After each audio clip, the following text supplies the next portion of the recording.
जय श्री कृष्णा। मैं प्रियांशी। आज हम प्रथम वार्ता प्रसंग जो कि 84 वैष्णवों की वार्ता से लिया हुआ है उसको डिस्कस करेंगे। ये प्रसंग श्री दामोदर दास जी के बारे में है। इस प्रसंग में महाप्रभु जी वल्लभाचार्य श्री दामोदर दास जी के साथ ब्रज में पधारे। वहाँ पर आकर उन्होंने एक ठाकुर जी के लिए चबूतरा बनवाया, वहाँ पे ठाकुर जी को विराजमान किया। फिर ठाकुर जी ने महाप्रभु जी से पूछा, आप इतने चिंतित क्यों दिख रहे हैं?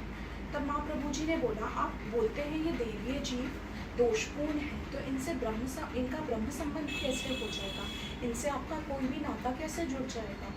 तब ठाकुर जी ने बोला, जिन भी देवी जीवों को जिनका आप ब्रह्म संबंध करवाएंगे उनके सारे दोष में दूर कर दूंगा। फिर कुछ दिन बाद दामोदर दास जी महाप्रभु जी के पास पधारे। उन्होंने बोला, मैंने सुना तो सब कुछ, पर इसमें मुझे समझ में कुछ नहीं आया। तब महाप्रभु जी ने दामोदर दास जी को समझाया कि भगवत ज्ञान को सुनना और समझना दो अलग बातें हैं। जब हम गुरु कृपा से, गुरु के ऊपर पूर्ण निष्ठा भाव से भगवत ज्ञान को प्राप्त करते हैं, तभी वो ज्ञान हमारे अंदर आता है।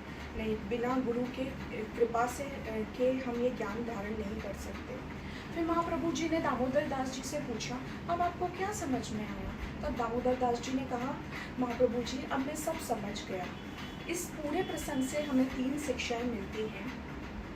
फर्स्ट ये कि जिन भी देवी जीवों का, जिन भी मनुष्यों का या जिन भी जीवों का ब्रह्म संबंध हो जाता है, उनके सारे दोष ठाकुर जी स्वयं दूर करते हैं। दूसरा, ज्ञान को पाना और समझना दो अलग बातें हैं। अगर हम अपने अहंकार को त्याग के गुरु के ऊपर पूर्ण समर्पण निष्ठा से आगे बढ़ेंगे तो भगवत प्राप्ति बहुत सुलभ हो जाएगी।